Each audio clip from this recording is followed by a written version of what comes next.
Gikuo kia General Francis Ogolla kumana na mutino wa ndege gitigite bururi kageri-ini utari wagerera Kenya mari na nyota wa kumenya no gukorwo akiyukia giturwa kiu. So help me God. Giikaro na majenero aria maritaite mataririe ati giturwa giki gibataire kuihurio ni munini wake thutha wa undu toyo kuhanika gutigirira gutire na ithenya rionekana. Noguo ihinda-ini riri uri urari munini wake Lieutenant General Charles Kahariri niwe unyitiriire giturwa kiu. Kwa jeshi mtu akienda namna Ogolla ameenda, kuna mdogo wake na huyu amechukua watamu already, ingawa officially itakuwa confirmed labda baadaye, lakini kazi ya jeshi inaendelea. We also make it very clear that appointment is at the pleasure of the President and Commander-in-Chief. There are no two ways about that. It rests with him.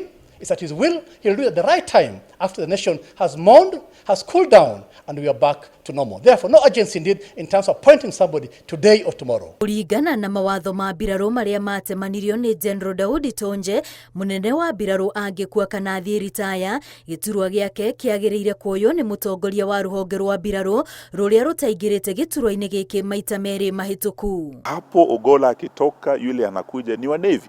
So inajulikana uwazi. Hii inaweka uwazi katika uongozi wa majeshi yetu, na vile vile inatoa mambo ya ukabila ama kujaribu kuweka siasa ama mvutano kwa jeshi letu. Hatuwezi ruhusu hayo kwa sababu wana majukumu muhimu sana ya ulinzi wa taifa letu.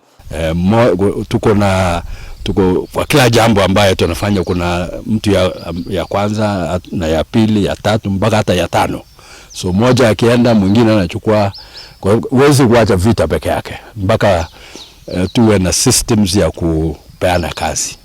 Gukorwo mawatho maya no mutugo wa biraro na gutire handu mari gatiba-ini, President kuhitukira kanjo ya biraro no atue itua ria gucagura mundu ungi na kwagarara mutugo uyu bata korwo ni wa gikiro kia Lieutenant General. Girifo tera Inoro TV ritwa riakwa ni Wambui wa Macharia.